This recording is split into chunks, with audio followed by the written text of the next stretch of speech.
Perempuan bukan dilahirkan untuk tunduk, tapi sistem telah menjadikannya komoditas. Ia tidak lahir sebagai barang dagangan, tetapi dilatih untuk merasa cukup ketika dirinya dihargai seperti etalase. Sejak kecil ia diajari menjadi cantik, patuh, lembut, dan produktif, bukan untuk dirinya, melainkan untuk pasar. Tubuhnya dijual dalam iklan, tenaganya dihisap di pabrik, emosinya dieksploitasi di rumah tangga, yang dibentuk oleh logika patriarki dan kapital. Di layar televisi, di media sosial, di baliho kota, wajah perempuan menjadi alat untuk menjual segalanya, dari motor hingga mimpi. Di pabrik, di kantor, di gerai retail, ia bekerja lebih lama dengan upah lebih rendah. Di rumah, ia tetap bekerja, memasak, membersihkan, merawat anak, merawat suami, merawat orang tua. Kerja yang tak pernah diakui sebagai kerja karena tidak menghasilkan profit langsung. Kapitalisme mencintai perempuan hanya ketika ia menjadi alat produksi, melahirkan tenaga kerja baru, merawat mereka tanpa upah, dan menjaga stabilitas rumah agar mesin ekonomi tetap berputar. Rumah tangga dijadikan pabrik sunyi,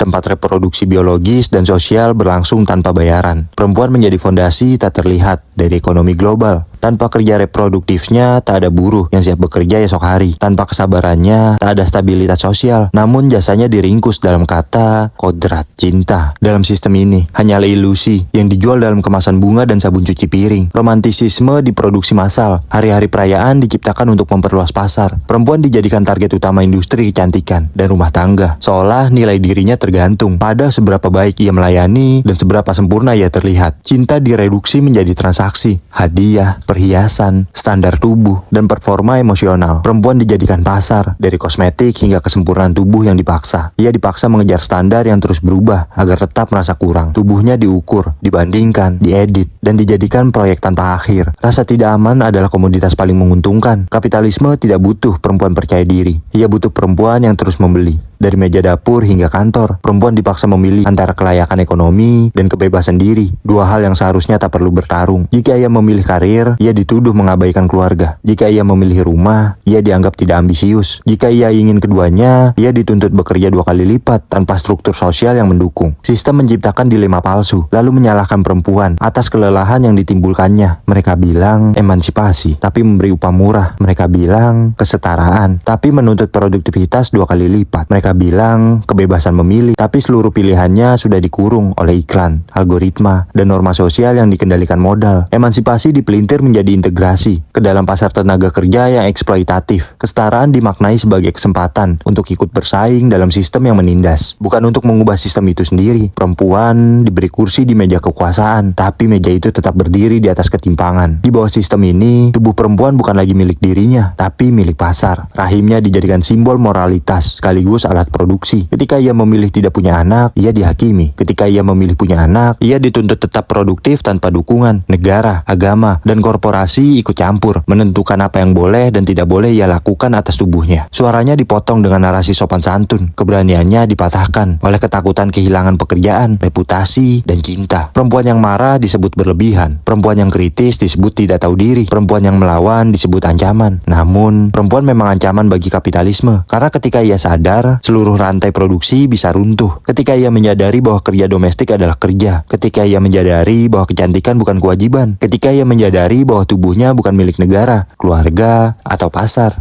Ketika perempuan menolak tunduk, menolak bekerja tanpa upah, menolak menjadi citra yang dijual, kapitalisme kehilangan fondasinya. Bayangkan, jika jutaan perempuan berhenti menerima beban ganda sebagai hal yang normal. Bayangkan, jika mereka menuntut upah layak, cuti melahirkan yang manusiawi, pembagian kerja domestik yang adil, dan ruang aman untuk bersuara. Mesin ekonomi akan terguncang, karena selama ini ia berjalan di atas pengorbanan yang disenyapkan. Maka pemberontakan perempuan bukan sekedar perjuangan gender, ia adalah revolusi terhadap sistem ekonomi yang membangun kekuasaan di atas tubuh dan tenaga mereka. Perjuangan ini bukan hanya tentang representasi, tetapi redistribusi. Bukan hanya tentang simbol, tetapi tentang struktur. Bukan hanya tentang masuk ke sistem, tetapi tentang merombaknya. Karena pembebasan perempuan adalah pembebasan kelas itu sendiri. Selama kerja reproduktif tidak dihargai, selama tubuh dijadikan komoditas, selama standar moral dipakai untuk mengontrol kebebasan, maka perjuangan perempuan adalah perjuangan seluruh rakyat yang ditindas. Dan dunia baru tidak akan lahir tanpa rahim yang merdeka. Rahim yang merdeka bukan hanya soal melahirkan anak, tetapi melahirkan kesadaran, melahirkan solidaritas, melahirkan keberanian untuk mengatakan tidak pada sistem yang menjadikan hidup sekadar angka produksi. Perempuan dalam rahim kapitalisme mungkin dibentuk untuk patuh, tetapi dalam rahim yang sama bisa lahir pemberontakan. Dan ketika perempuan bangkit bukan sebagai komoditas, melainkan sebagai subjek sejarah, ia tidak hanya menuntut ruang di dunia, ia menciptakan dunia yang baru.